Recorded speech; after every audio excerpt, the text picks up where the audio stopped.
What's going on, everybody? It is May 16th. It is a Saturday. Hope you're doing well. So, it takes something truly special to unite the internet. A very special product, really. We've seen it recently from Marvel Comics. They made that happen quite spectacularly with their New Warriors comic book. You saw everybody from all sides come together in roasting it and letting Marvel know that it was a terrible, terrible idea. Last time I checked, the trailer for Marvel's New Warriors was at I think 230,000 dislikes to 4,000 likes or something like that. It's a truly glorious dumpster fire.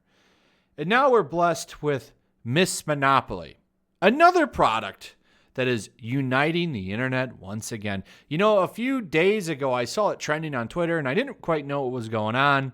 And then I looked into it a little bit more, and I saw that, everyone was roasting this ad that dropped, which was all of these women going into science fields and inventing things. You really had no idea what it was about. And then at the end of the video, this little girl sits down and she gets a present. She gets Miss Monopoly. And everyone on Twitter jumped on it and made fun of it. We have a collection of tweets here that are quite funny. And then we're going to jump into an article where somebody they're trying to target decides to play the game, and she didn't have a very good time. These products don't work. So what this product was trying to do was get all of those woke Twitter Puritans to jump on board, only to fail because guess what? These people don't ever really support anything.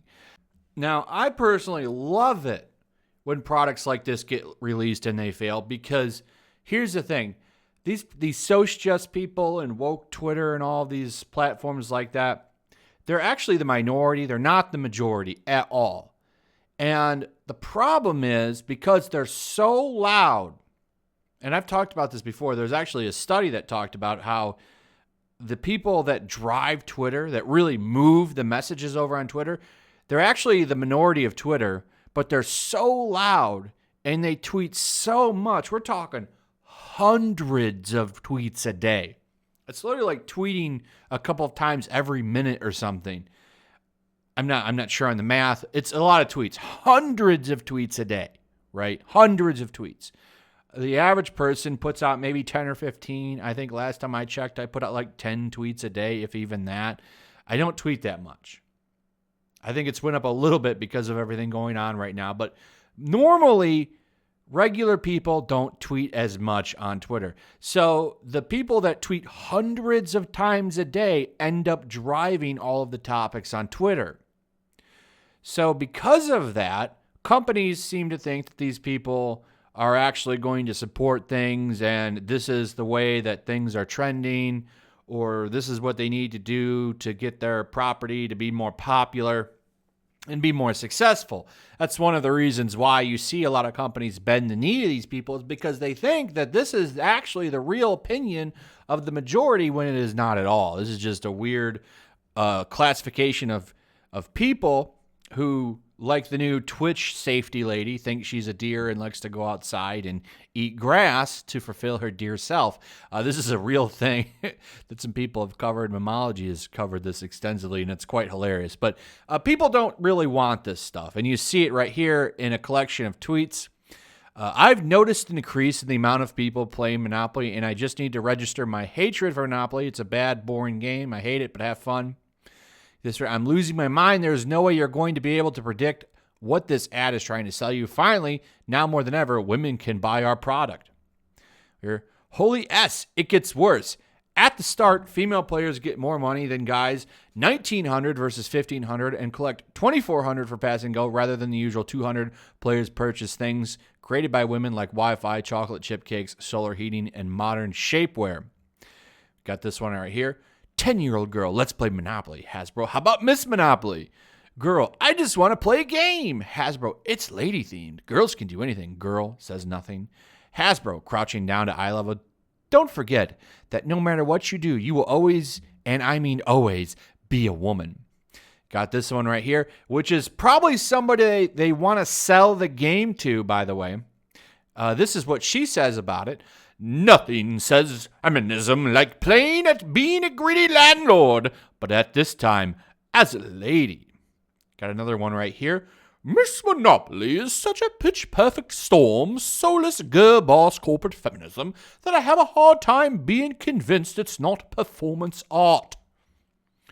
Got this one right here. Miss Monopoly claims to be self-made, but she got her startup capital from her uncle, the Monopoly guy.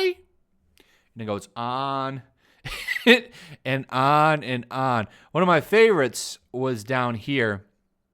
From Jimmy Osborne, found the team behind the Miss Monopoly ad.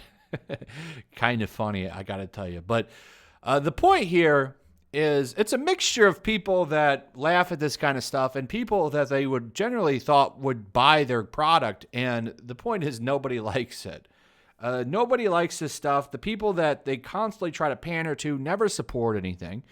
And this was totally made for them. There was probably a group that helped pitch this. They probably got, focus groups and all kinds of stuff that said what they would want. And this is the final product. At the end of the day, it just shows there's no pleasing these people. And it's shown even more from this piece from The Atlantic. The board game that turns feminism into a joke. I played Miss Monopoly so that you don't have to. We get a very long article here from this author. I'm not going to read all of it because it's painfully hard to get through. It took me a while to read it, and I kept getting distracted because I was bored with it. But I did manage to get through it, and there's a few reasons why she's upset. Okay. She found it boring, number one. That was a big thing. She didn't find the game entertaining at all. And she was mad at a few things. Let me go through one of my favorites right here. Okay, this was one of my favorite reasons why she hated it. Miss Monopoly, turn by turn, echoes the logic of the original.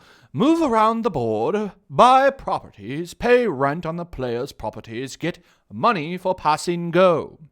It is all fairly familiar. Still, the most consistent emotion Andrew and I experience while playing the game is confusion. One of Miss Monopoly's primary gimmicks is that it is the first game where women make more money than men. Its instructions stipulate that the lady players should start off with more money, 400 more than the guys, and also get 240 for passing go, while men get the traditional 200. We dutifully follow the directions, roll the dice, move forward, buy, pay, repeat. Andrew lands on community chest. This is what his card says. You see the newest superhero movie with a female lead, and it is awesome. Collect 50. And if you are a man, collect 100. We understand that this is a board game intended for all ages, 8 and up, and it shouldn't be an overthought. We get that it is probably meant to be played by women, and that there might be something quietly powerful in the way its instructions and assertions are default correctively in the woman's perspective. But we are also confused. Is the idea that women start with more money, but then over the course of the game watch that readjustment swing back in favor of men? Is it simply that men should be rewarded extra for seeing a film that stars a woman? Why 400 more for the women at an onset? Why 40 for each rounding of the board? How is this Hasbro Corporation defining women? My favorite part of that, of course, was she was angry. She was angry that the guy got more money because he thought the female superhero movie was funny. And that men get little rewards like that. And then she goes on to point out that she won the game and ended up with more money at the end. Her boyfriend, simp, whatever, ended up with $1,600 at the end of the game, and she ended up with $4,300. But there's no winning. Basically, the game is still rigged for women to win, but she was still mad that the guy got that he got more money for thinking Miss Marvel or whatever, or Captain Marvel or whatever film, Wonder Woman. He thought that film was awesome, so he got a little bit more money, and that's it. Ow, I can't believe it, Hasbro. How dare you? How dare you? So I got some real enjoyment out of this, but it's just funny. This is the second time, and this actually predates New Warriors. I want to be clear on that. But, when you see products that try to, appease these people, this is what always happens. It ends up just being a joke and everybody makes fun of it. I think the real lesson to be taken from things like Miss Monopoly and New Warriors is that you should really just focus on making a good product. You should just focus on putting out something that everybody would want and not try to slip in an agenda or politics. I think at the end of the day, also, if you want to help support the channel, check out my Teespring store. There's a link in the description. You can find some merchandise in there that you might want to check out. Also, take a moment, make sure you're still subscribed to the channel. There's something going on right now, and they've been unsubscribing people. So just take a second and double check on that and subscribe if you're new.